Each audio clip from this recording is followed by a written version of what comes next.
Bonjour à tous et bienvenue à notre webinaire. Nous avons commencé une série de webinaires centrés sur la corruption et nous avons eu notre tout premier webinaire le week-end dernier où nous avons parlé de la question de la Cour de compte, cet outil important pour le contrôle de finances publiques. Aujourd'hui, c'est la journée mondiale de la lutte contre la corruption. Quoi de plus normal que de vous réunir, vous qui nous suivez depuis plusieurs mois dans cette campagne Le Congo n'est pas à vendre, afin que nous puissions faire le point sur la corruption en RDC, afin que nous puissions évaluer également les différentes campagnes qui ont été lancées par cette coalition des organisations de la société civile, ainsi que des organisations de la société civile congolaise et internationale qui ont choisi de faire de la lutte contre la corruption leur cheval de bataille.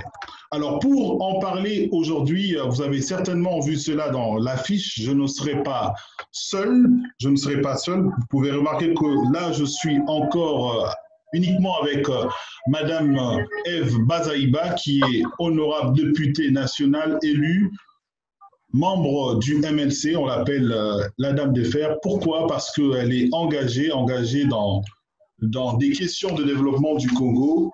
Madame Eve Bazaïba, bonjour. Oui, bonjour Monsieur Jimmy, bonjour à tous ceux qui nous suivent. Si vous pouvez juste nous aider à voir votre caméra sur vous, comme ça permet aux gens de bien vous voir. Donc je disais... je suis là, je présente encore mes excuses, je suis dans la voiture, je n'ai pas pu joindre le bureau, je suis dans les courses dans mille et une choses, quoi. Non, merci beaucoup déjà pour nous d'avoir répondu à l'invitation et d'être là. Nous pourrions vous entendre et nous pourrons vous voir. Madame Eve Bazaïba ne sera pas seule, sera également avec le prof Florimond Mouteba qui était déjà connecté avec nous, qui a quelques soucis de connexion. Le prof Florimond Mouteba est président du conseil d'administration de l'Observatoire de dépenses publiques, une organisation membre du CENPAV qui fait un énorme travail dans les questions de finances publiques. Donc, il sera aussi avec nous. Avec lui, nous allons parler de la situation générale de la corruption en RDC. Nous aurons également Jean-Claude Poutou, qui est chercheur à Ressources Matters. Ressources Matters, qui est également une organisation membre du consortium Le Congo n'est pas à vendre, qui a aussi notre casquette, celui du porte-parole de la campagne Le Congo n'est pas à vendre. Nous allons également avoir Monsieur Jason du groupe d'études pour le Congo, qui va nous parler de l'impact de la corruption sur les politiques, et en prenant exemple sur un certain nombre de dossiers traités par les groupes d'études sur le Congo. Et ensuite, comme je l'ai dit tantôt, nous finirons avec M. Jean-Claude qui nous parlera des différents dossiers que traite le CENPAV. Nous allons essayer de faire une certaine évaluation de ces différents dossiers. Alors, j'aimerais déjà rappeler à ceux-là qui nous suivent sur Zoom que vous avez la possibilité de pouvoir poser vos différentes questions directement sur la plateforme Zoom. Normalement, vous êtes censé avoir une icône Q et R qui vous permet de pouvoir poser vos questions. Nous en avons déjà reçu via les mails, mais vous avez encore la possibilité durant le live de pouvoir poser vos questions. Et à vous qui nous suivez également sur Facebook, vous pouvez laisser en commentaire une série de questions et nous allons nous efforcer en fonction du timing que nous allons avoir de pouvoir répondre à vos questions. Et si nous n'arrivons pas, nous ferons de notre mieux dans d'autres canaux, essayer d'apporter des réponses à toutes ces questions. Alors, on va essayer un peu d'intervertir l'ordre que nous avions établi avant de pouvoir commencer ces webinaires. On va essayer de s'adapter. Alors, je m'en vais directement chez Madame Eve Bazaïba, qui va essayer de nous parler en tant que femme politique, en tant que députée. Comment évaluez-vous la situation de la corruption ici en RDC et qu'est-ce qui est fait exactement aujourd'hui au niveau de l'Assemblée nationale pour essayer de pouvoir endiguer ces fléaux qui fait tant de mal à notre économie et de par ricochet à notre population? Merci beaucoup encore. Merci d'avoir accepté de m'associer à cette réflexion et surtout à cette campagne pour parler de ces fléaux qui gangrènent la gouvernance de notre pays, j'aimerais mettre vraiment l'accent de lutte contre la corruption dans la gouvernance du pays, ou si vous voulez, la corruption et la gouvernance. Il y a des conséquences très graves, très graves. Vous savez, la corruption, au départ, au niveau des instances de prise de décision, ou si je veux parler du Parlement, il y en a qui essaient de banaliser la corruption.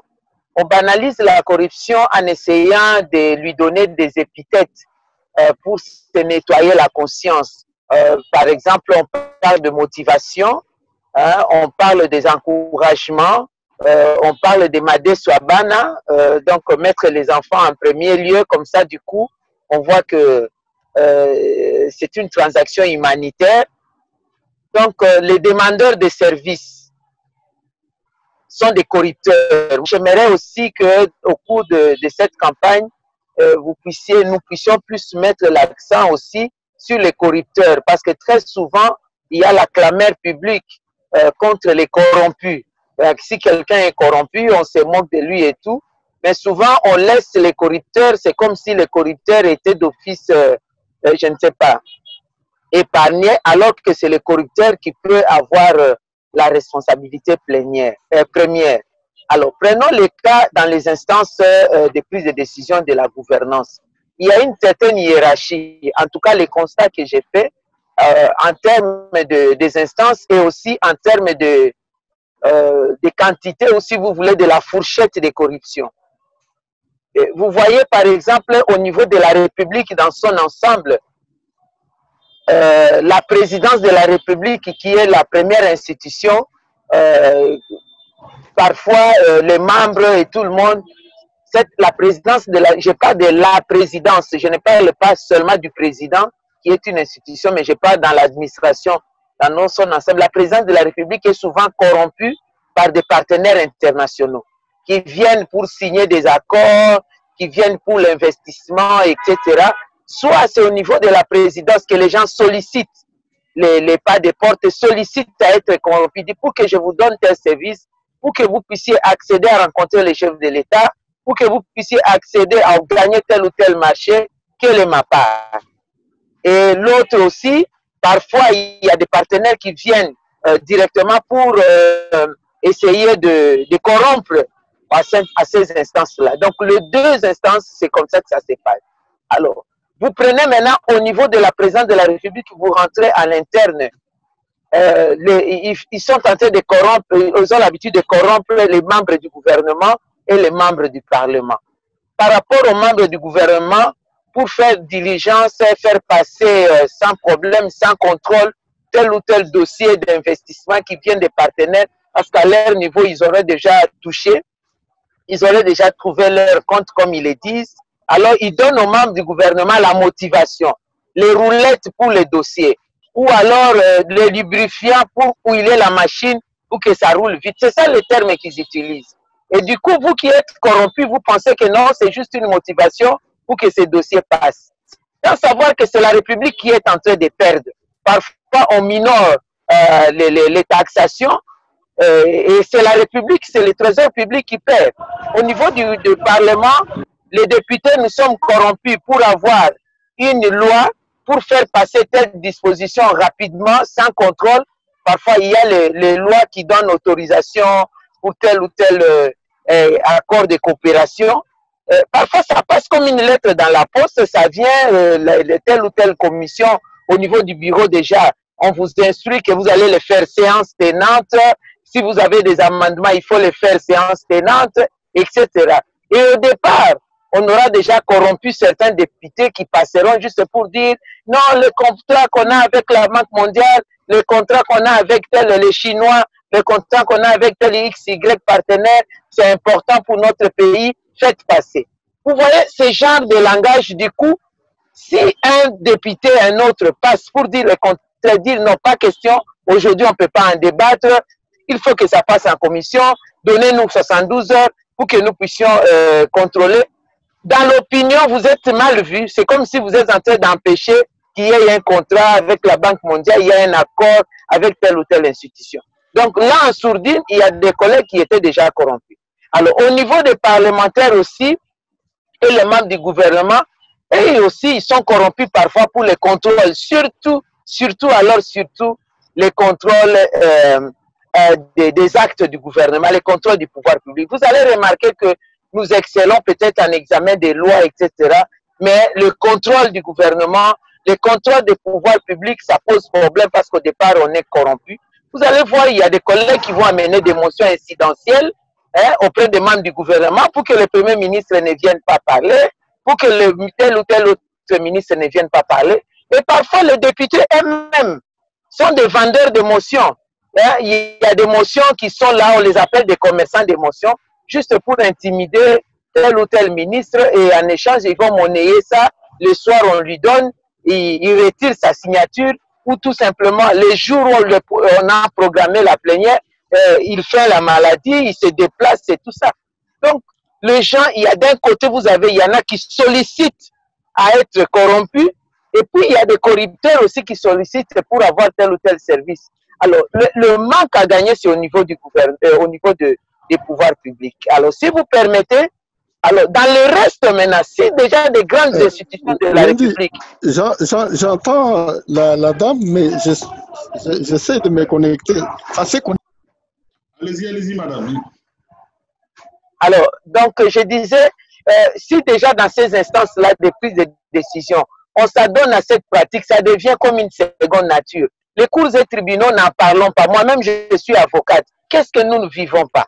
Qu'est-ce que nous ne vivons pas? Vous défendez un dossier, mais on vous dit en tout cas, vous pouvez avoir raison. Si vous voulez que ce dossier passe, mettez quelque chose, allez voir le greffier verra le magistrat, il verra le procureur, il verra ceci. Sinon, le client sera condamné, sinon. Et du coup, vous êtes tenté. Vous êtes tenté parce que vous voulez sauver votre client. Vous êtes tenté parce que vous voulez gagner absolument ces procès. Ou alors, c'est vous-même qui allez solliciter, si vous voyez que votre client est dans les salles pétrins, vous voulez absolument sortir votre client de ces bourbiers, vous allez corrompre. Donc, nous sommes vraiment dans... On est gangréné par cette corruption. Au niveau des institutions académiques, scolaires, etc. Au niveau même le plus bas, je suis dans la route, j'ai vu, nous sommes en plein embouteillage, il y a des séparateurs, mais il y a quand même une voie pour les piétons. Eh bien, il y a un véhicule, une voiture qui veut passer par là. L'agent de l'ordre est là, le roulage. Il a interdit, mais lorsqu'on lui a sorti 500 francs directement, il a pris et il a fait passer. Donc, il a sollicité. Oui.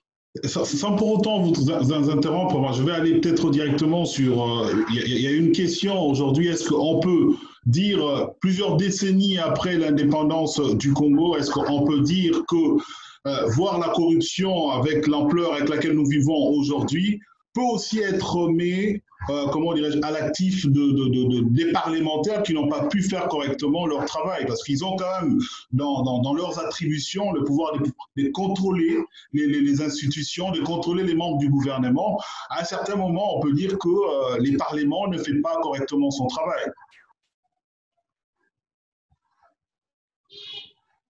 Oui, ce n'est pas seulement le Parlement, la responsabilité est partagée. Parce qu'il y a des actes de corruption qui se passent à l'insu. Vraiment, ça se fait partout. Partout, même à l'hôpital, même partout. Il y a des corruptions partout. Donc, il y a la responsabilité du Parlement, c'est vrai, pour essayer d'imprimer une certaine ligne de conduite, une certaine rigueur dans la gouvernance, dans le cadre de contrôle parlementaire, des actes du gouvernement, des actes du pouvoir public. Encore que il y a encore ces parlementaires-là qui intériorisent que la corruption, elle est mauvaise. Donc, du coup, j'ai parlé de la banalisation. On a banalisé. Il faut absolument que nous présentons la gravité qu'il y a au niveau de la corruption. Tant qu'on n'a pas intériorisé la gravité, les conséquences graves dans la gestion de la chose publique de la corruption, eh bien, les parlementaires auront toujours cette responsabilité, mais il y a des nains qui échappent à leur contrôle. Je donne un exemple, j'avais vu dans les réseaux sociaux un spot par rapport à la corruption. Moi, ça m'a interpellé. un étudiant qui corrompait le professeur à tout moment dans la faculté de médecine. Et puis au bout du rouleau, ce professeur-là, qui est aussi médecin, sa femme était malade, amène sa femme à l'hôpital pour une intervention. Et c'est ce jeune homme-là qui n'était pas intelligent, que c'est le médecin, voilà la mère qui doit soigner la dame. Et l'épouse du professeur est décédée, le professeur a reconnu, il a revu tout ce qui s'est passé, il sait que ce garçon n'a jamais été intelligent, n'a jamais travaillé au cours, mais il était en train de corrompre et c'est ce professeur-là qui lui a donné le diplôme de médecine. Voilà. Donc, si on voit les choses des spots dans ce genre de gravité, parce qu'il y a des gens qui ne comprennent des choses qu'après les croquis ou des images, je crois que beaucoup auraient reculé un peu. Ce qui se passe actuellement aussi au Parlement, maintenant, là, hier, avant-hier, tous ces mois, toutes ces semaines, la corruption de part et d'autre, pour obtenir la signature ici, pour obtenir la signature là-bas, pour obtenir une décision ici, alors qu'il y a possibilité de défendre cette cause et de convaincre, mais on utilise l'argent. Il n'y a pas d'argument.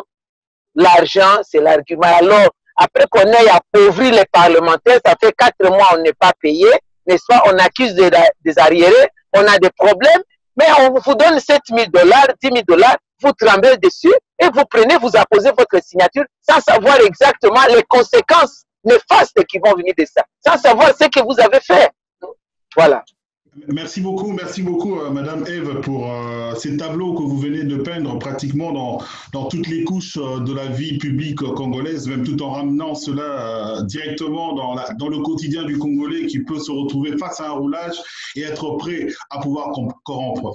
Alors, pratiquement tous ces éléments que vous venez d'évoquer qui ont trait deux fois au gouvernant, deux fois à la population elle-même, nous envoient, on va aller, je ne sais pas si le prof Florimond Mouteba arrive à nous entendre, qu'il peut parler, sinon je m'en vais vers Jean-Claude Poutou qui est porte-parole du Congo n'est pas à vendre. Bonjour Jean-Claude. Bonjour Jimmy, mais je pense que le prof est là, je pense que le prof peut parler, non? Il est en ligne.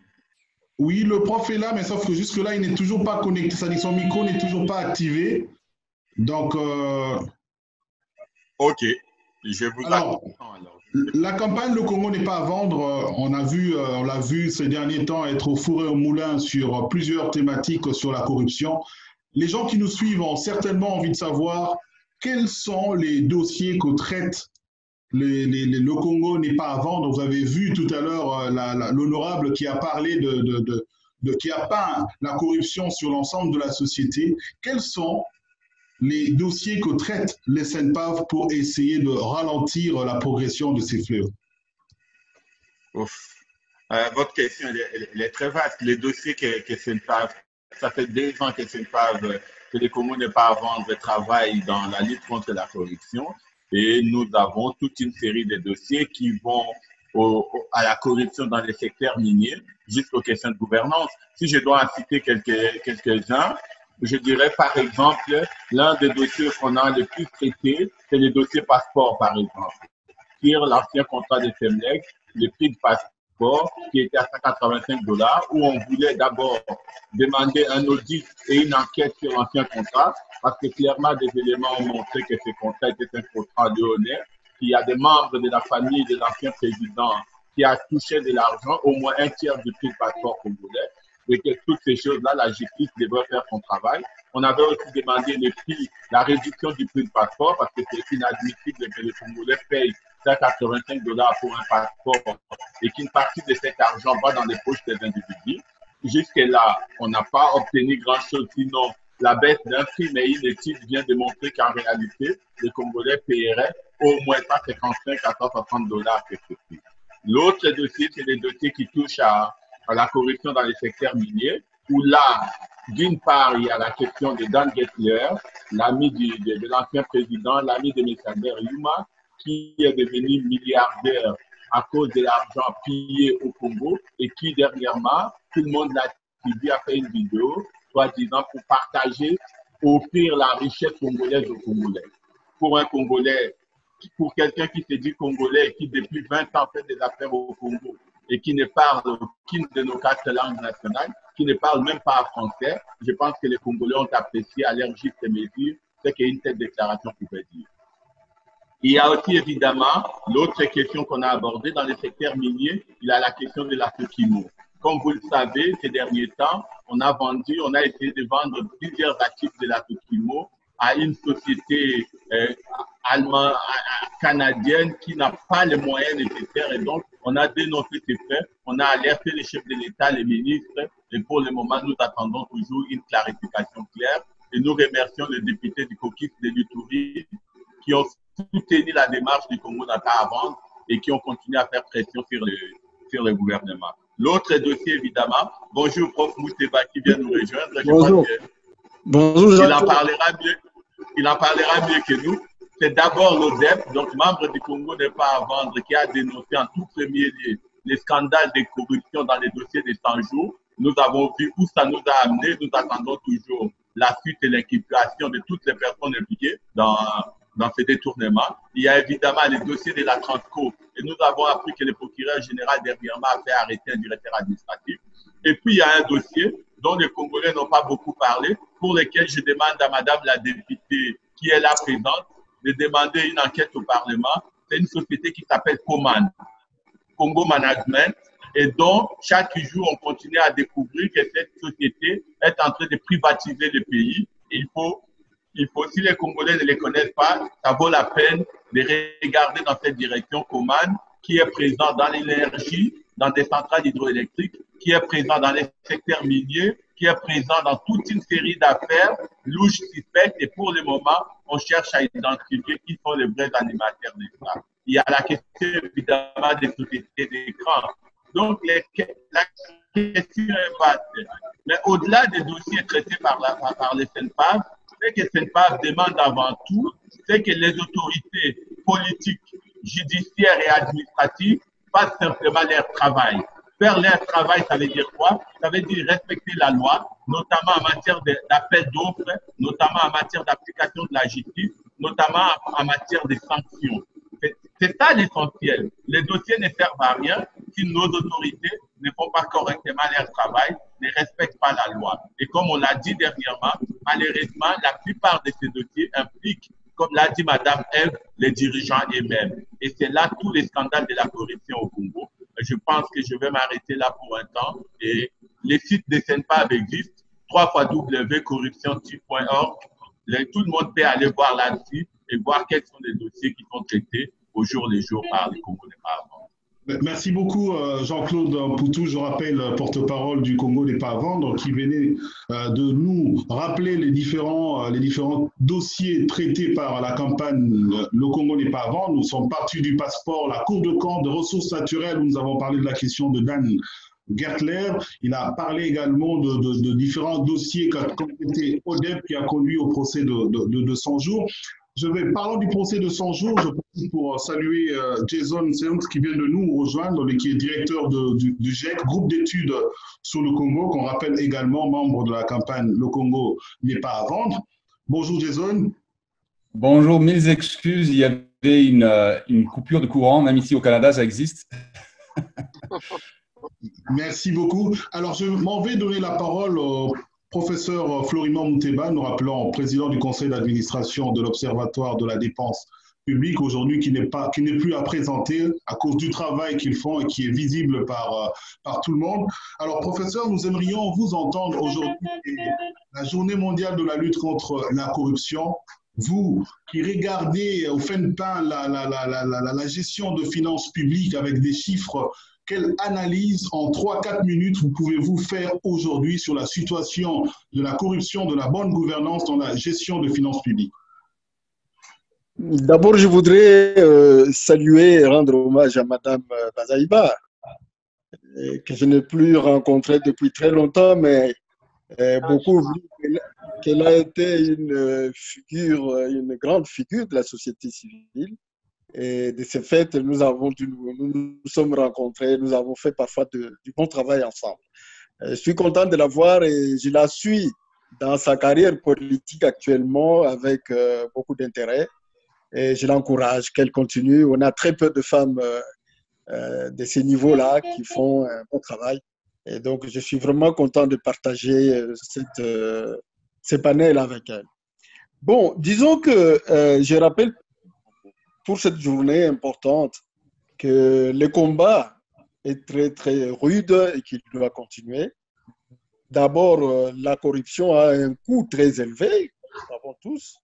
Elle fragilise l'État, elle rend l'État incapable même de fonctionner. Elle instabilise les institutions comme on est en train de le voir. Elle participe à l'inversion des valeurs morales qui parfois dans notre pays déplace la frontière de la honte. On est en train de voir ce qui se passe au Parlement aujourd'hui. Elle a des conséquences économiques, une perte colossale des recettes de l'État, abus dans les affectations des ressources. Au niveau social, la dégradation des infrastructures sociales. Au niveau sécuritaire, nous savons que nous avons presque 10 millions de vies humaines perdues, une armée, une police complètement désorganisée. Et donc, la corruption, elle est un combat. Aujourd'hui, vraiment, c'est le combat, le grand combat que nous devons tous mener, un grand combat que nous devons tous mener sans relâche. Et bien sûr, pour parler de ce que fait l'ODEP, je ne vais pas venir là-dessus, nous le faisons justement pour participer à ce combat. Vous avez appris l'arrestation hier du directeur administratif et financier de Transco, et il y en a d'autres. Vous allez en entendre d'autres qui seront arrêtés. C'est un combat que nous devons mener et soutenir ensemble. Mais cela étant, nous pensons que tous les acteurs politiques doivent manifester vraiment une grande volonté dans la lutte contre la corruption.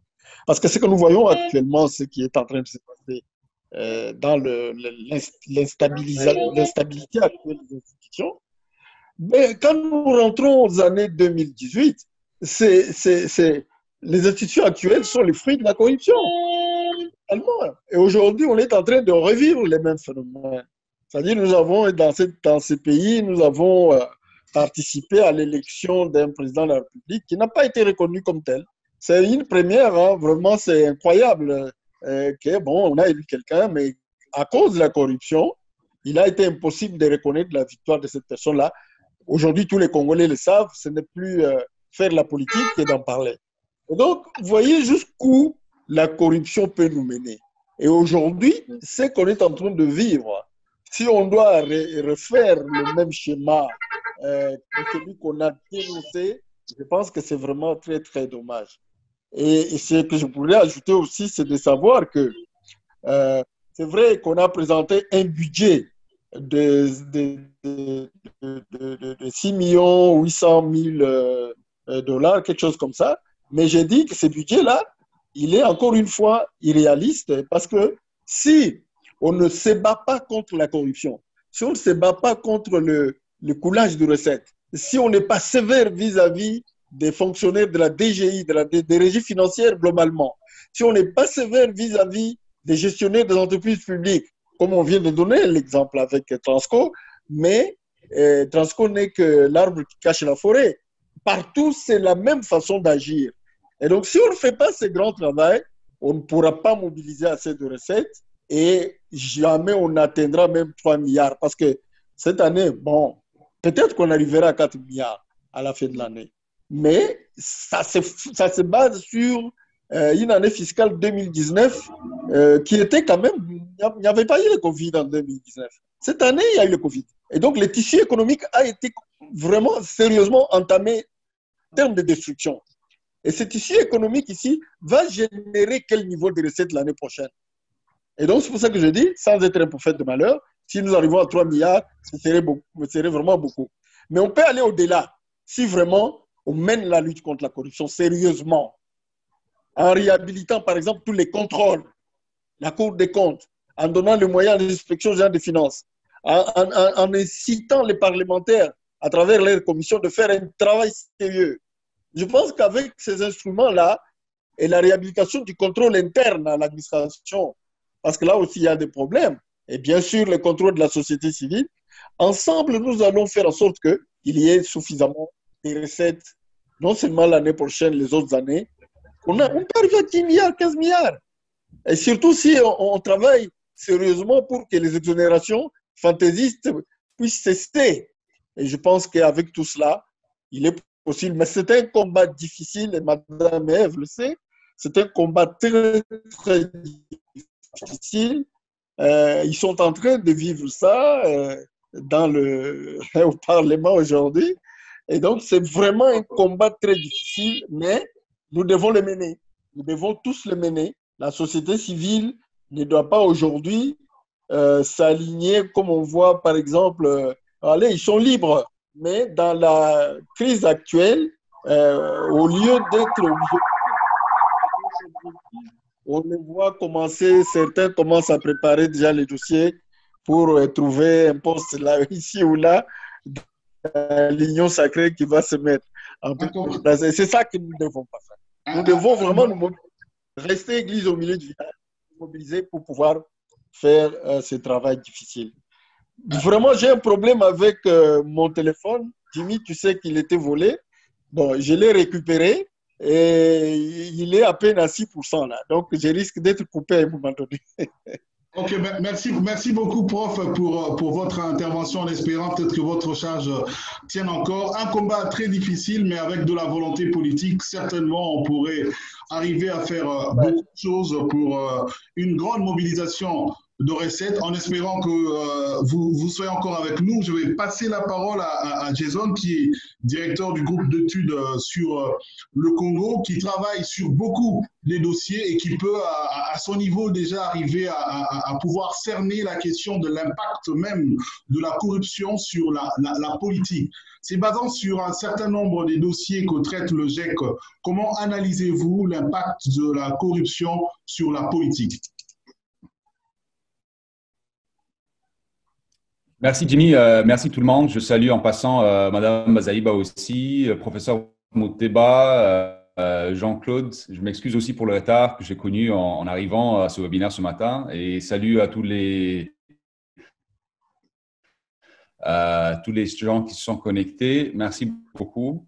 Sur la corruption, la première, peut-être, je peux prendre par exemple le premier dossier sur lequel nous avons travaillé.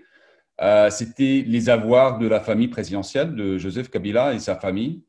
Et je pense que c'est un dossier qui nous renseigne pas mal aussi sur le phénomène de corruption en RDC.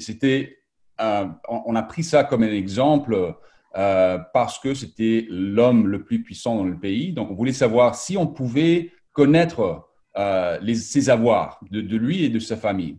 Et ça nous renseignait pas mal sur la corruption parce que d'abord, c'était très, très difficile à obtenir toutes ces informations. On a, à travers les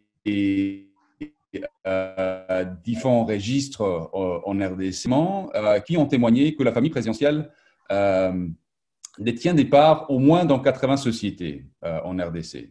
Il inclut dans la société Vodacom, il inclut plus de 71 000 hectares de terres agricoles.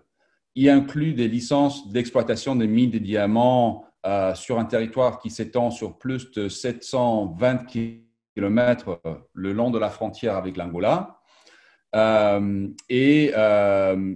Inclut les compagnies qui appartiennent pas seulement au président, mais aussi à ses frères et ses sœurs et les autres membres de sa famille. Et donc, la raison pour laquelle c'était important de faire cette investigation, c'était pas seulement pour dire, voilà, le monsieur et sa famille, ils ont beaucoup d'avoirs, mais aussi de signaler un peu les conflits d'intérêts qui ont surgi. C'est vrai que on n'a pas pu prouver, par exemple, que ces avoirs ont été acquis illégalement, mais on a pu témoigner de certains conflits d'intérêts, et des conflits d'intérêts qui impliquent pas seulement le président, mais aussi des compagnies multinationales, aussi des bailleurs de fonds, même la MONUSCO. Je pense que ce qui est important de le souligner, c'est que la corruption en RDC reste presque jamais seulement en RDC. C'est-à-dire que, comme par exemple le CENPAV a pu démontrer, la corruption en RDC, la richesse du Congo est une richesse qui est avec les multinationaux, souvent en complicité avec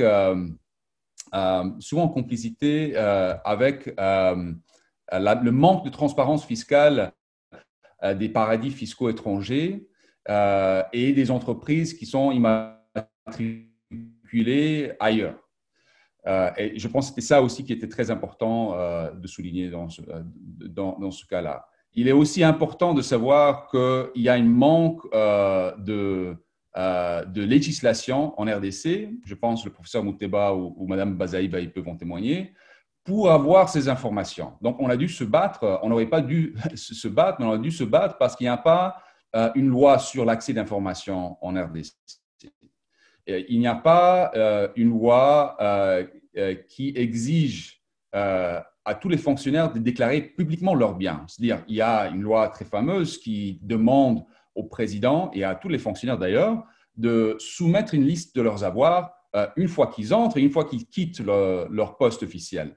Mais cette liste n'est jamais publiée.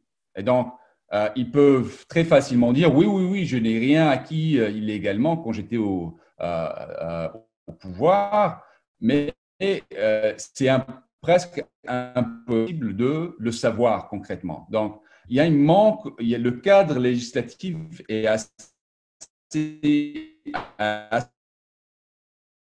faible en RDC. D'abord, je signale en passant que la même chose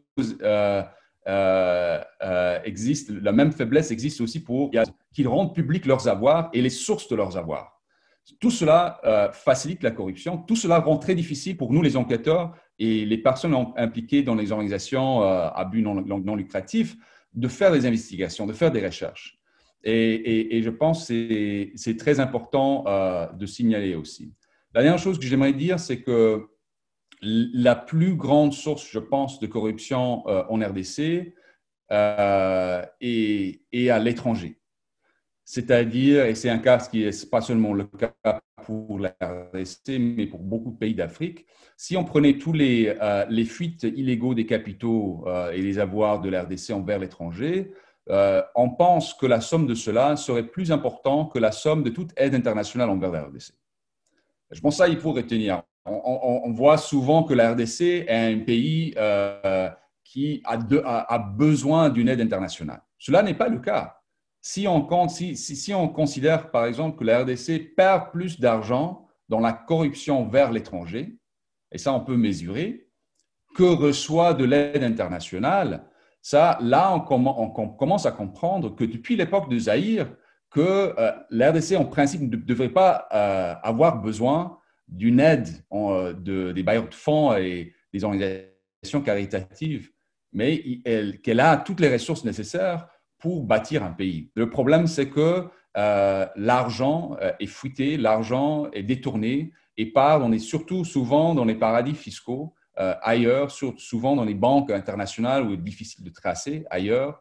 Et cet argent aurait pu servir pour bâtir le pays. Peut-être je m'arrête là et je peux prendre bien sûr des questions spécifiques par rapport au travail que nous avons fait, mais je pense qu'il faut surtout mettre un accent. Le but de notre travail par exemple, sur la famille Kabila n'était pas de dire voilà le problème en RDC, c'est Joseph Kabila. Le problème en RDC n'est pas Joseph Kabila. Le problème en RDC, c'est une élite politique qui, depuis l'époque coloniale, a bradé les ressources de la République démocratique du Congo.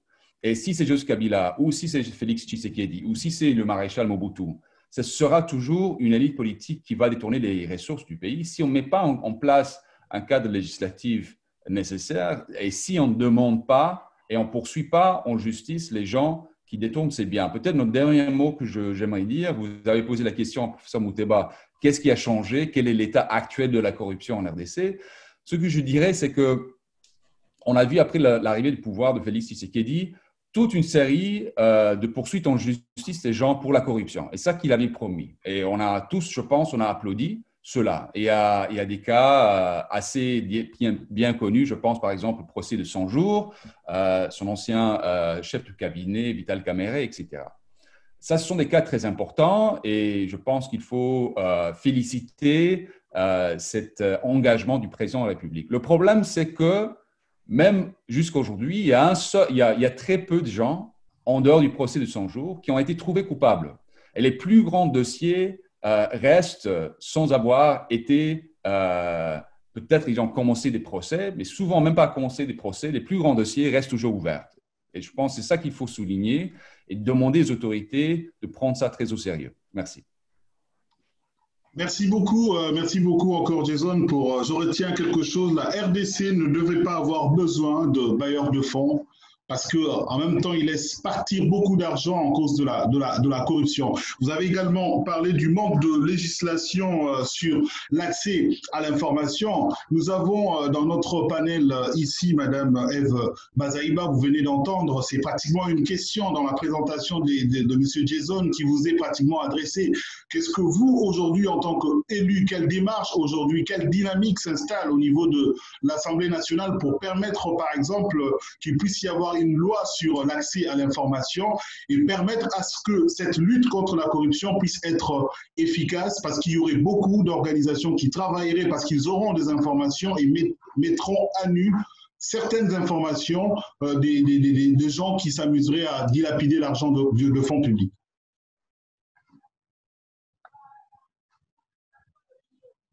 Réciprocité pour le professeur Mouteba et moi aussi je suis très ravi de l'avoir eu sur le même panel. Je salue M. Poutou et M. Jason.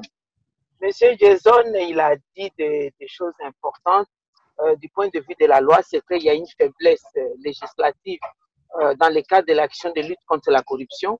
Au-delà de la loi sur l'information, il y a la convention africaine de la SADC, la convention de la SADC sur la démocratie, la bonne gouvernance et la lutte contre la corruption. Et dans cette convention, il est demandé à tous les États de devoir implémenter dans leurs différents pays en termes de lois nationales. Il y a un de notre collègues qui a pris aussi, qui a initié une loi de lutte contre la corruption avec tout ce qui a comme conséquence. La loi est en cours d'examen au niveau des deux commissions mixtes. Ça, c'est aussi une très, très bonne chose. Mais il y a plus les comportements de contrôle, savoir que nous devons contrôler. C'est là où ça pose problème. Et même le bousculage du bureau de l'Assemblée nationale aujourd'hui, tout a commencé par rapport à la gouvernance, à la gestion, le contrôle.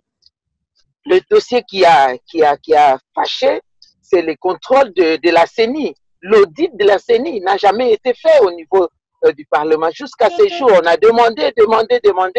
Le bureau ne l'aligne pas à l'ordre du jour. Ça, c'est quelque chose de très grave. Parce que dans cet audit de la CENI, vous savez, nous avions décrié la question de la machine à voter. Si on met de côté le volet politique, mais on prend l'appel d'offres. Il n'y a jamais eu d'appel d'offres pour l'achat de ces machines à voter. Les machines à voter, le budget n'a jamais été voté par le Parlement. Mais nous avons fait des enquêtes au niveau de Corée. Une machine à voter coûtait $400. Mais ici, M. Nanga, avec son bureau, l'ont présenté à $1,500 la machine. Et il y a eu une commande de 100 000 machines. Cela veut dire que le gouvernement congolais a eu à débourser 150 millions de dollars pour l'achat des machines à voter. Et nous savons très bien que Miru System, qui est cette entreprise, a reçu non seulement les 40 millions de machines à voter, mais aussi 10 millions de corruption. Alors, 100 millions, c'est M. Nanga. Et on a cité d'autres personnes proches de l'ancien chef de l'État.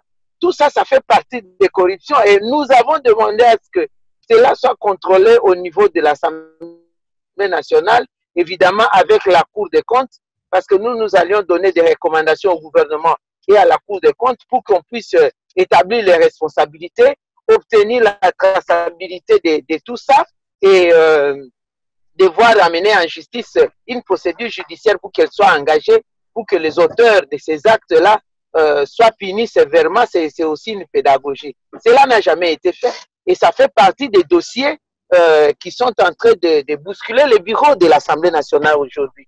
Alors,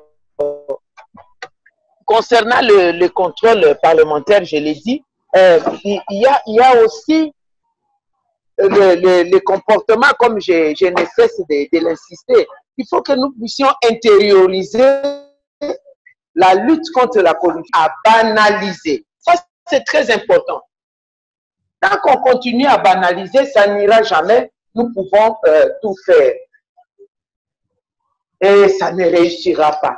Donc, moi, je suis avec certains d'autres parlementaires, M. Mpoutou, je crois, l'a souligné, ou c'était professeur, je pense. Il y a certains parlementaires avec lesquels nous avons adhéré d'une manière ou d'une autre la campagne de lutte contre la corruption. Je crois que si à notre niveau, nous les faisons et que nous décourageons nos collègues à accepter des pots de vin, à sacrifier les pays par rapport à la corruption, je pense que ça serait une bonne chose et nous allons peut-être pas éradiquer, mais nous allons peut-être devoir diminuer un peu l'élan de la corruption dans notre pays. Merci beaucoup, Madame Eve Bazaïba. Avant de revenir vers vous maintenant avec les questions du public, je m'en vais vers Jean-Claude Mpoutou, qui est porte-parole du Congo n'est pas à vendre, pour parler vraiment de certaines questions directement. On va parler vous avez tout à l'heure parlé de ressources naturelles, vous avez parlé de Dan Gertler. On a vu ces derniers temps, il a fait une vidéo où il a invité le peuple congolais à pouvoir se joindre dans un projet où ils allaient gagner de l'argent ensemble, et cela 20 ans après. Mais nous voyons également dans les réseaux sociaux des gens qui communiquent incitant les Congolais à pouvoir, comment dirais-je, s'associer à cette aventure que leur a proposé Dan. Alors que ce monsieur est sous sanction américaine et impliqué dans plusieurs scandales de corruption. Où est-ce que nous en sommes aujourd'hui? Qu'est-ce que vous pouvez donner comme information en résumant un peu cette situation de Dan pour permettre aux gens qui nous suivent de connaître qui est Dan et pourquoi est-ce qu'ils ne doivent pas faire affaire avec lui?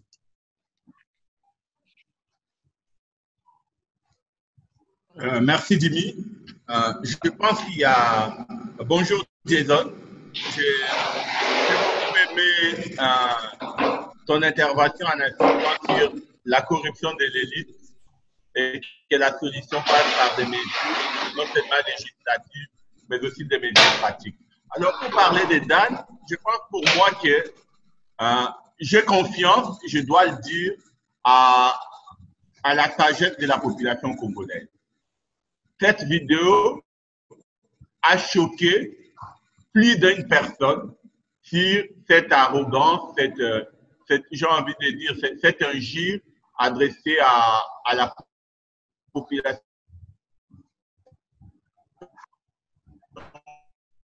congolaise, à notre intérêt congolais, n'est assez dit pour penser que Dan Gertler va lui offrir de l'argent après 20 ans de pillage et de destruction. Donc moi, je ne veux pas revenir sur qui est Dan Gertler. Il s'est révélé lui-même au public par cette vidéo, par sa capacité à se moquer du peuple congolais et à profiter des privilèges qu'il reçoit de l'élite. Par contre, sur les sujets de Dan Gertler, mon message principal, c'est plutôt à nos dirigeants politiques. Le président de la République a dit qu'il est là pour combattre la corruption. Et Jason a parlé de la nécessité d'un cadre législatif, des sanctions exemplaires. Et je pense que l'une des choses que je peux demander au président de la République aujourd'hui, qui dépend de lui, c'est de demander à l'Inspection générale des finances, qui dépend directement de lui, de mener une enquête sur les affaires de Dan Gertler et de communiquer les résultats de cette enquête à la population congolaise pour qu'on sache qui est cet homme-là. Parce qu'on peut dire nos discours, nous pouvons continuer à parler, les gens nous rétorqueront toujours, vous n'êtes pas la justice, il n'est pas condamné par la justice, il n'a pas fait ceci, il n'a pas fait cela, alors que les faits et les preuves existent. Donc, soit le président de la République et les autorités congolaises s'engagent à faire travailler la justice, à mener une enquête impartiale sur les affaires de Dan Gertler et sur tous les autres dossiers de corruption. Parce que Dan n'est pas seul, Dan agit à complicité avec des responsables politiques congolais. Il faut aussi mener des enquêtes sur la gestion de la Gécamine par M. Albert Yuma, sur la vente des actifs de Sokimo, sur la question de gestion des blocs pétroliers, et Jason l'a dit, sur les affaires multiples de la famille Kabila. Nous avons besoin que la justice, qu'une enquête sérieuse, et que ce travail-là ne soit pas uniquement le travail des organisations comme les nôtres, des acteurs de la société civile, mais que ce soit le travail des institutions politiques, administratives et judiciaires congolaises. S'ils sont là pour servir le Congo, on ne peut pas comprendre leur silence, leur absence d'action face à des phénomènes de corruption qui aujourd'hui ne sont plus simplement des faits ou des histoires qu'on raconte dans les quartiers, mais qui sont quasiment prouvés par des dossiers, par des documents, par les témoignages des acteurs impliqués. Donc, soit nos autorités s'engagent sur ce terrain, soit alors il sera clair pour toute la population qu'eux-mêmes sont les complices de Dan Gettler et de leurs semblables. Et je pense que ça, c'est l'élément le plus fondamental aujourd'hui. Et ce message-là, je voudrais que chaque Congolais, chaque auditeur qui nous suit, puisse lui-même se l'approprier. La corruption n'est pas une affaire du Congo, n'est pas à vendre. La corruption n'est pas une affaire de GIEC. La corruption n'est pas une affaire d'Eve Badaïba ni de Prof Luteba. La corruption, c'est une affaire qui touche chaque Congolais et qui a des impacts sur nos vies. Si aujourd'hui on n'a pas de routes, c'est parce que l'argent qui devrait servir à construire les routes va dans les poches de M. Gettler. Si aujourd'hui on n'a pas des hôpitaux, c'est parce que l'argent qui doit servir à construire des hôpitaux va dans les poches des politiciens corrompus. Si aujourd'hui on n'a pas d'électricité, c'est parce que l'argent qui devrait servir à amener l'électricité aux Congolais va dans les poches des députés, des sénateurs qui acceptent l'argent de la corruption. Si aujourd'hui on n'a pas des gens qui payent pour des gens qui sont morts dans les combats pour la démocratie et pour la lutte contre la corruption, c'est parce que nos députés, nos sénateurs, nos ministres ont accepté la corruption et que nos juges aujourd'hui demandent pour chaque affaire qu'on leur paye de l'argent. Donc la lutte contre la corruption, c'est une affaire qui nous concerne tous, qui concerne chaque Congolais. Et en tant que citoyens, nous devons demander des comptes aux gens qui prétendent nous diriger et qui sont là. Je pense que, Jimmy, je ne répondrai pas directement à Dan Gettler parce que c'est choquant de passer du temps sur un individu alors que ceux qui ont le pouvoir d'agir ne font rien. C'est à eux que j'adresse mon message. Merci beaucoup Jean-Claude, je vais rester parce qu'on parle également on parle des dossiers traités par les Congo n'est pas à vendre. On a vu que l'un des succès également du Congo n'est pas à vendre a été la réduction du prix du passeport. Pensez-vous aujourd'hui, qu'est-ce que le Congolais doit attendre alors que beaucoup disent que voilà, on a un passeport à $99, ça suffit. Qu'est-ce qui reste encore aujourd'hui, qui n'est pas encore élucidé dans le dossier passeport, que vous aimeriez que les gens qui nous suivent puissent savoir aujourd'hui? La prochaine fois qu'elle sera au Parlement, de demander au ministre des Affaires étrangères de publier les nouveaux contrats sur ces passeports à $99. Nous voulons savoir qu'est-ce que contient ces contrats, à qui ils profitent. Je vais demander à chaque citoyen congolais, si on veut combattre la corruption, ça veut dire que nous devons nous engager. La prochaine fois qu'il ira acheter son passeport, si on nous demande $10 à l'ANER, si on nous demande $10 à la banque pour un formulaire de plus, ayons le courage de dire, mais dans les décrets du ministre, ces factures-là, ces prix-là ne sont pas concernés. Si nous ne prenons pas nous-mêmes la responsabilité d'exiger qu'on nous respecte, qu'on arrête de voler notre argent, je pense que le combat sera encore difficile. La troisième chose que je vais demander simplement, c'est que ce n'est pas parce que le passeport a baissé que cela suffit. Mon problème n'est pas un passeport à 5, 10 ou $100. Mon problème, c'est que le prix du passeport soit un prix qui soit transparent et qu'on sache où va notre argent. L'argent que les Congolais payent pour avoir les passeports va chez qui et pourquoi. Donc, la transparence, comme le disait Jason, la non-opacité, le respect des règles. Pourquoi, jusqu'aujourd'hui, on ne publie pas, on n'a pas fait un appel d'offres sur la fin du contrat alors qu'on le savait depuis longtemps? Ça sont des questions simples. Il faut qu'on arrête de tout politiser en nous disant qu'est-ce que vous voulez encore, le président a baissé le prix du passeport. Ce n'est pas ça mon problème. Ce n'est pas ça le problème des organisations membres du Congo n'est pas à vendre. Notre problème, c'est la transparence dans la gestion du pays. Notre problème, c'est que les gouvernants, qui qu'ils soient, sachent qu'il est là pour le peuple et qu'il doit rendre compte au peuple. Notre problème, c'est que les gens apprennent à respecter la population congolaise dans ce qu'elle fait, dans sa démarche. Sinon, nous continuerons encore des années à parler de la corruption, à applaudir dès qu'on fait un discours, alors que nous voulons des actes. Nous voulons que les députés agissent, nous voulons que le président de la République agisse, nous voulons que les coupables soient sanctionnés. Pour moi, et dans les dossiers passeport, nous voulons, par exemple, une chose simple. La ministre nous a dit en juin qu'elle met fin au contrat avec Semlec et qu'elle a demandé un audit pour voir si Semlec a respecté sa part du marché. Où en sont les résultats aujourd'hui?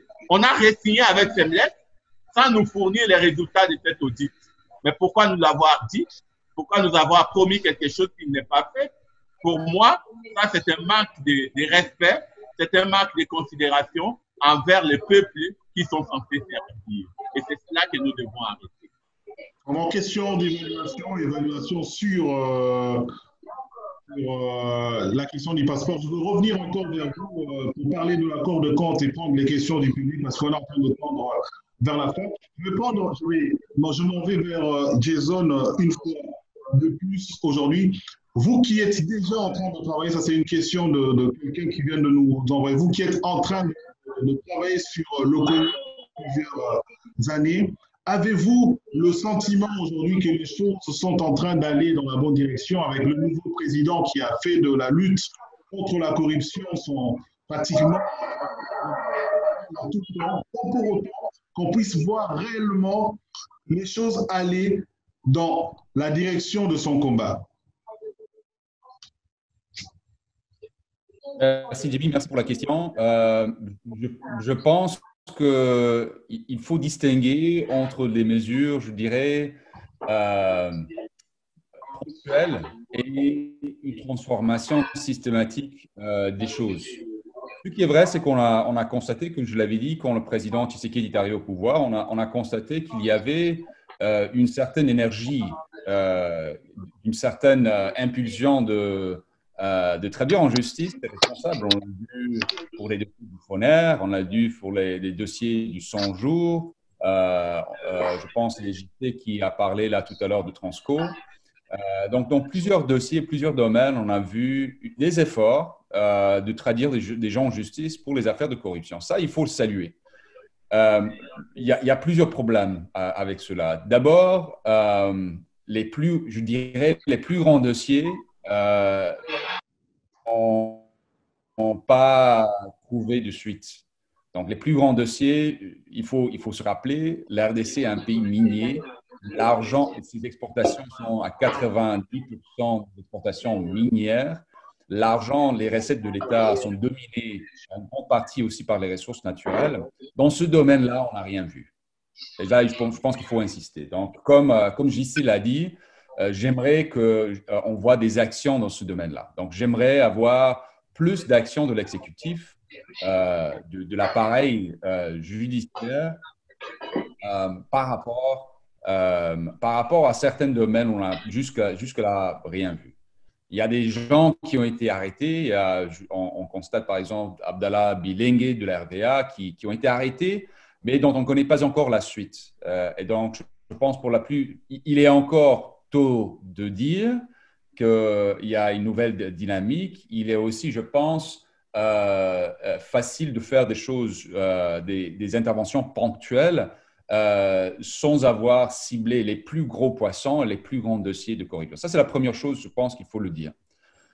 Mais la deuxième chose, c'est aussi important. La corruption, c'est pas seulement... Il faut une transformation du système. Cette transformation, c'est une autre façon de gérer le pays. C'est des autres lois pour gérer le pays. On a parlé du cadre législatif. Et là, on n'a encore rien vu. Je pense, Mme Bazaïba l'a dit très clairement, elle a expliqué ce qui se passe au niveau du Parlement, mais il y a beaucoup de lois qui devraient être votées. Il y a aussi, je pense, toute une autre façon de gérer le pouvoir qui devrait être menée. Dans cela, il ne faut pas seulement impliquer le système congolais, mais aussi le système international. Il y a un système international fiscal, les paradis fiscaux, l'opacité à travers laquelle ces paradis fiscaux sont gérés. Les personnes qui détournent l'argent sont souvent basées à l'étranger, ils ont souvent des avoirs à l'étranger, et souvent des comptes bancaires et des compagnies basées à l'étranger. Alors, pour battre la corruption en RDC, il faut aussi l'implication des administrations,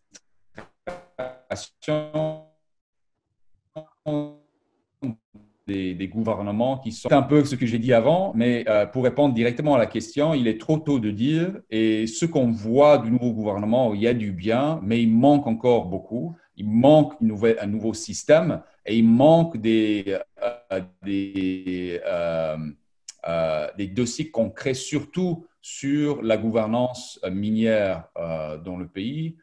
Il faut se rappeler que beaucoup de ces dossiers, c'est ça qui frustre souvent, beaucoup de ces dossiers sont très, très bien connus. Il y a des membres de la coalition Congo n'est pas à vendre qui ont fait un travail formidable sur beaucoup de ces dossiers. Il y a des preuves par rapport à l'argent qui a été perdu. Nous savons combien d'argent a été perdu, par exemple, dans certains dossiers miniers. Et donc, beaucoup de ces dossiers sont là, sont sur la table. Il serait assez facile pour des procureurs de prendre ces dossiers et pour dire, voilà, on commence le travail par rapport à tel ou tel dossier. Le fait que cela n'a pas encore été fait, ça gêne. Et donc, voilà ma réponse à votre question. Oui, il y a certaines choses qui ont été faites, mais beaucoup reste à faire. Je resterai chez vous une dernière question, comme ça on va normalement vous laisser partir, Monsieur Jason. Est-ce que la capacité d'agir du président actuel, au regard de ce qu'on a vu depuis qu'il est arrivé au pouvoir, ne s'est limitée que sur ce qui s'est passé durant son mandat, parlant du procès de 100 jours? On ne sent pas en lui la capacité d'aller fouiner dans le passé, de pouvoir creuser alors qu'il y a beaucoup d'éléments, beaucoup de preuves de fois apportées par certaines organisations. Pensez-vous qu'il y a cette difficulté pour le président actuel de pouvoir aller fouiner réellement dans le passé? Je pense que la façon dont il est arrivé au pouvoir a beaucoup réduit son rayon d'action. Ça, je pense que c'est assez clair. Il est difficile d'arriver au pouvoir en coalition avec un partenaire et immédiatement s'attaquer à ce partenaire. Je pense qu'il était dans l'impossibilité politique de le faire. Il faut dire, même si Martin Fayoul était arrivé au pouvoir, je pense qu'il allait se heurter à certains problèmes de cette façon-là. Donc, il est difficile de changer toute une façon de faire de jour au lendemain. Mais on peut prendre des petits pas et ces petits pas, souvent, n'ont pas été pris. C'est ça qui décourage aussi. Donc, je dirais que oui, je pense que la façon dont il est arrivé au pouvoir a compliqué les choses, mais il faut dire qu'il n'est pas le premier à dire que laissons le passé dans le passé. Même quand l'AFDEL était arrivé au pouvoir, même quand Mzee Kabila était arrivé au pouvoir, il y avait les dossiers de biens mal acquis qui avaient lancé. Je pense que certains auditeurs ou participants à ce webinaire se rappellent de ce moment-là. Il y avait des dossiers de biens mal acquis, mais très peu de ces dossiers ont trouvé une suite.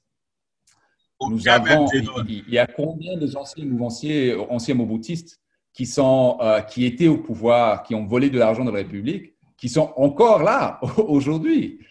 Il y a les très grands moboutistes. Parmi eux, il y a beaucoup qui sont revenus au pays, qui sont toujours là, qui n'ont jamais quitté. Et ces dossiers n'ont jamais trouvé la fin. Donc, Félix Tshisekedi n'est pas le premier d'arriver au pouvoir en RDC pour dire « laissons le passé dans le passé ». Ça, c'était même le cas avec Mzee Kabila. Et donc, c'est pour ça que je dis que c'est un système qu'il faut éradiquer. Il ne faut pas commettre l'erreur de dire le problème de la RDC, c'est Joseph Kabila. Si seulement on pouvait traduire en justice Joseph Kabila, ce n'est pas Joseph Kabila qui a détourné tout ce qui se passe. Il y avait tout un système qui était coupable de cela. Donc, je pense qu'il faut souligner cela. Comme JC a dit, la corruption, ce n'est pas une personne, c'est tout le monde. Et ceux qui souffrent, c'est tout le monde. C'est une affaire de tous les Congolais. Et je dirais, comme étranger, c'est une affaire qui nous concerne tous. Ces corruptions datent depuis la depuis la création de la RDC. On pourrait dire que la création de la RDC, qui était une compagnie privée qui avait créé le Congo libre à l'époque par le roi Léopold, ça, c'est une affaire de corruption immense. Donc, il ne faut pas se voiler la face pour dire que c'est une personne et c'est seulement aujourd'hui, c'est depuis toujours. Et c'est pour ça que le combat est aussi énorme. Merci, Jimmy. Merci beaucoup, Jason. Je rappelle qu'il est directeur du groupe d'études pour le Congo. Alors, je m'en vais vers Jean-Claude en espérant que Mme Bazaïba continue à nous suivre. On va prendre quelques questions de ceux-là qui nous suivent. Il y a Monsieur Adolphe qui nous demande, dans le cadre de la République démocratique du Congo, plusieurs crimes économiques ayant été commis, mais apparemment il n'y a aucun mécanisme efficace pour punir les responsables qui sont connus, et cette impunité consacrée font que ces actes soient continuels. Nous allons ainsi continuer. Quelles sont les méthodes à mettre en place pour éradiquer ces fléaux? Je pose la question à Jean-Claude. Vous avez changé des décors, donc vous allez nous apporter des réponses. On ne vous entend pas. Si vous pouvez activer votre micro. OK, merci Jimmy. Je dirais, si j'avais la réponse à cette question, il y a longtemps que je l'aurais donné, le Congo n'est pas à vendre, n'aurait pas de raison d'exister. Jason a dit quelque chose d'important. Il y a tout un système de prédation, d'impunité qui est mise en place et qui détruit les pays, dont la corruption est un des moyens dont se sert l'élite politique. Donc pour moi, la première des questions, la première des réponses pour répondre à Adolphe, c'est que Adolphe et moi et toi, nous devons tous nous lever et dire stop à la corruption. Nous devons tous apprendre à dire à nos politiciens arrêtez de détourner de l'argent et arrêter de les applaudir. Et je pense que tant qu'il n'y aura pas une réaction forte de la population congolaise, on s'est tous levés pour exiger des élections en 2010, en 2016, 2017, 2018. Des gens sont morts. Quand les résultats, on a eu les élections, quand les résultats ont été corrompus, fabriqués, nous ne nous sommes pas levés. On a applaudi les marchés au nom de la stabilité. Aujourd'hui, nous en payons les conséquences. Et la corruption, c'est quelque chose qui gangrène les pays. Je me rappelle encore, moi, je ne l'oublierai jamais, parce que pour moi, c'est resté quelque chose. On avait mis de l'espoir avec l'arrivée du président Tshisekedi qu'enfin, un visage de l'opposition majeur, les choses vont changer. Je me rappelle de cette première déclaration sur TV5 Monde sur la corruption dans l'affaire des 15 millions. Ah non, c'est de la rétrocom, c'est pas de l'argent volé. Ça donnait le ton. Suivi quelques temps après par, je ne veux pas finir dans le passé. Ça a donné le ton. Suivi quelques temps par, Dan Gettler n'est pas un criminel. Pourquoi on empêchera de faire des affaires au Congo? Donc ces déclarations, le président les a faites. Aujourd'hui, 2 ans après, il est revenu dans son dernier discours pour nous dire la corruption est un fléau qui détruit le Congo. Mais ne le savait-il pas, il y a 2 ans, quand il a accédé au pouvoir, il est revenu pour dire les dossiers existent, il faut les utiliser. Ne le savait-il pas, il y a 2 ans, on ne lui avait pas dit. Maintenant qu'il les reconnaît, nous voulons qu'il agisse. C'est simplement cela. Prenons le président au mot, disons-lui, Monsieur le Président, vous avez reconnu que la corruption est un fléau, vous avez reconnu que des dossiers existent, remontant depuis des bien mal acquis jusqu'à aujourd'hui, vous avez le pouvoir de demander à la justice d'instruire ces dossiers et informer la population. Tant que l'impunité continuera, tant qu'on aura des mobilistes qui ont volé, pillé les pays, qui continuent aujourd'hui à avoir des fonctions de haut niveau, tant que nous aurons des premiers ministres comme M. Matata Poyo dans l'affaire Bukangalondo, qui ne sera jamais inquiété, tant que nous aurons des députés qui aujourd'hui, selon ce qui se dit, touchent de l'argent pour changer des camps et que cela va continuer, tant que nous aurons des politiciens qui passeront à la télévision pour dire « à moi, on m'a donné l'argent, l'argent, l'argent », mais la corruption continuera parce que nous n'agissons pas. Pour moi, le premier chantier, il est celui-là. Et le deuxième chantier, Jason l'a dit, c'est la question du cadre. Il faut des lois, il faut des réformes efficaces qui permettent à ce que la transparence devienne une culture de fonctionnement et de gouvernement et pas l'opacité. Et enfin, il faut finalement qu'on puisse punir les coupables. On en a marre des procès, on en a marre des dossiers ouverts dont on ne connaît jamais la fin. De l'affaire Yuma, pour ne citer que les plus récents, dans le cadre des 200 millions, interdiction de séjour, enquête ouverte par le procureur. Aujourd'hui, où en sommes-nous?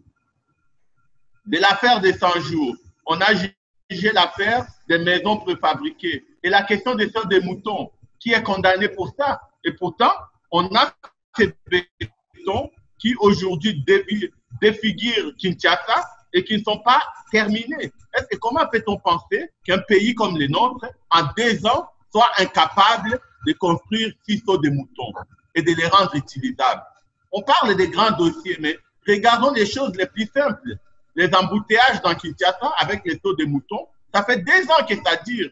Donc, nos gouvernements, nos ministres, le président de la République, qui a plusieurs fois visité ces chantiers, ils vont nous dire aujourd'hui qu'en 2 ans, ils ont été incapables de finir les sauts de moutons et de punir les coupables qui ont détourné ou volé de l'argent.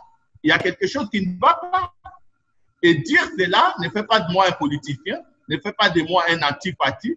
Dire cela fait de moi un citoyen conscient que ce pays va mal et qu'il y a des choses que les dirigeants ne le font pas bien. Et c'est là-dessus qu'il faut agir. Je vais m'arrêter là. Merci beaucoup. On voit que avec toute la passion que vous avez pour le Congo, vous condamnez tout ce qui se passe ici en RDC. Il y a une question pour vous, Madame Eve Bazaïba. Il y a Monsieur Jean-Jacques Lumumba qui pose la question, qui aimerait savoir quelle pourrait être la contribution du Parlement congolais dans la mise en place du parquet financier. Est-ce que la dynamique que vous avez créée à l'Assemblée nationale pourra-t-elle prendre cette question en main au même titre que la réhabilitation de la Cour des comptes? Le parlementaire ne peut être que dans les limites de ses compétences. L'examen des lois, initier, examiner, voter, et aussi contrôler la mise en œuvre de ces lois. Je crois que de ces côtés-là, nous n'avons pas à tergiverser, c'est une obligation au-delà du devoir en tant que parlementaire. Il y a aussi, j'ajoute à ce que, enfin, je soutiens ce que M. Mpoutou a dit, je n'ai rien à retrancher, mais je devais ajouter aussi l'éducation. Nous plaidons, nous nous battons pour la situation présente, mais aussi pour le futur. En tout cas, il est grand temps qu'au niveau de l'éducation nationale, nous puissions devoir intérioriser l'éthique, la morale, et ce sont des valeurs républicaines importantes dès le bas âge, l'éducation avec des petits gestes, de ne pas pousser les enfants à la corruption, leur dire que la corruption elle est mauvaise, le vol du denier public est mauvais. Parce que ça commence dès le bas âge. De sorte que nous puissions nous préparer dans 25 ans, la nouvelle génération qui va devoir nous remplacer, soit ne fût-ce qu'une des générations plus ou moins propres. Dans ce même ordre d'idées, vous savez, nous avons beaucoup de dossiers sous la main. Par exemple, dans les secteurs miniers, à Bassoko aujourd'hui, dans la circonscription où moi j'ai été élu, il y a les Chinois qui débarquent, c'était pendant